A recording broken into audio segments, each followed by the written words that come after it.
Yeah, very good group. They play physical. They play together. It'll be a great challenge for us. But I'm super pumped up, and we're excited. Had an extra week of work, and we're ready.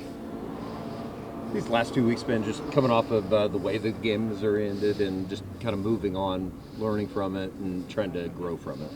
Yeah, I mean, obviously it's a heartbreaker. Like, you never want a game to end like that, and for me in the quarterback room, I got to look back at the film and watch it, and can't fumble like that, can't turn the ball over. But at the same time, we got 2 more games, 2 more great teams we got to play, so really just got to put it behind us and move forward. What did you see from the film that you watched and how the offense operated against Missouri? I mean, honestly, hats off to Missouri. I thought they played well against us. Obviously there was opportunities that we missed, things you can get better at, but I mean, shoot, you can't play perfect. You're going to make mistakes, and unfortunately, we had very untimely mistakes, and it cost us that game. How beneficial was this bye week, and what are you looking to prove against Alabama next game? Yeah, bye week was awesome. Getting a week off is really nice, especially playing a schedule like this. Honestly, like it's tough. You're week after week, you're playing some studs, playing some really good teams, and so having that bye week's really nice. And on top of that, being able to game prep for Alabama an extra week is super helpful too.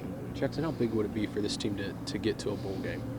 It'd be huge. A lot of people are probably saying this team has nothing left to play for, but I mean, really a bowl game's huge. Being able to spend an extra month with the guys, the seniors that are going to leave, it's big. It's big for those guys. It's big for people that haven't even been to a bowl game yet, like our freshmen. Just being able to be a part of that atmosphere is a huge, goal for the team. Would boost a lot of morale. Having those extra 15 practices leading into last year's bowl game, which obviously ended up being your first start, how beneficial was that for you at the time? It was big. If I didn't have those 15 practices and just a week to go into it, the game would have been a lot different. But again, for me last year, I'm building confidence with the ones, kind of stepping into a leadership role at an early stage. It was all beneficial. Obviously extra time to prepare for a game is super helpful, especially same as this bye week last week. So to get that captain nod this week, team standing behind you. Yeah, no, it's awesome. Just knowing that the team and the coaches have my back and support me, it's a good feeling for sure, and I'm super appreciative of those guys. I know the team has faced a lot of adversity this season, especially with its first season being in the SEC. So how are you guys handling that adversity, especially with the bye week and everything else week to week? Just handling it as best as we can, taking it day by day, blocking out external factors, social media, just anything negative that can tear us apart inside the locker room, just kind of keeping it away. Ignorance is bliss, so kind of staying away from everything that can filter in and drag us through the mud has been the biggest part for us. Jackson, you guys feel like you guys can get it going, open it up this week against Alabama? For sure. I say that, and I feel like we could do that every week. Stuff just hasn't gone our way sometimes. I've made mistakes. Other people made mistakes too. Like sometimes things just don't click, and that's life. But I feel like every week's the same thing. We just got to go out and play together and execute at a high level. Also, the team always wants to win, but what would it mean to send Danny and Billy and all the other seniors off in their last home game on Saturday with a big win? Be huge. Obviously, Danny and Billy aren't going to be here next year. A bunch of our, we have a bunch of seniors that aren't going to be here next year, and so for them, I think we've lost a handful of games this year in the Palace, and that's honestly not acceptable for this program and this standard. So, sending them off with one last win would be very special. Jackson, you mentioned blocking out the noise. The noise around you right now outside of here is your future here and everything that goes into that in today's college football world. How have you been able to block that out maybe, and that narrative, and have you given any thought to your future here?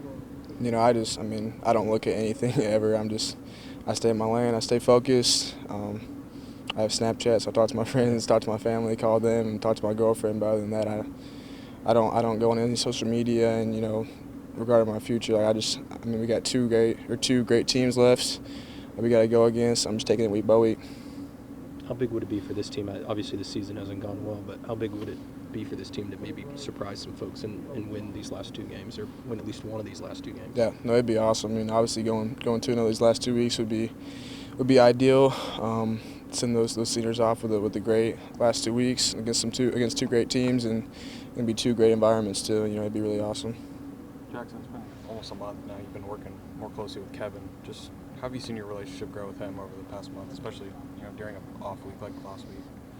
Yeah, I really thought my relationship with Coach Johns kind of took that next step when I wasn't playing. When I got benched, he was right there for me.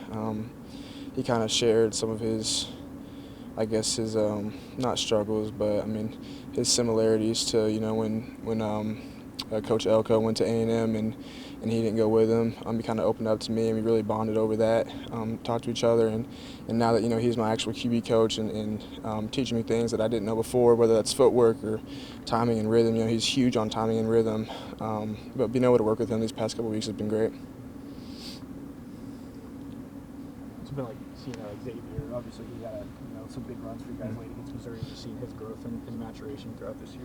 Yeah, it's awesome. I mean, it's awesome seeing young guys step up and step into a role in which they might not have thought they would be in at this point in the year. But X could have easily checked out throughout the year, thinking I'm just going to redshirt. But no, he kept grinding week by week, kept his head down, kept on working, and it showed against Missouri. As you guys get ready to send off these seniors, Jackson, obviously it's easier to define a legacy when you have a championship or something of the like that you've been a part of. And this senior class hasn't. But despite that, as somebody that came in halfway through these guys' tenure at Oklahoma, what do you think is the legacy from your perception that these guys are going to leave behind even after they're done at OU? I mean, all the seniors, and obviously you can look at Danny and Billy and point those guys out, but all the seniors that have been around, I don't think I've seen a better leader than Ethan Downs.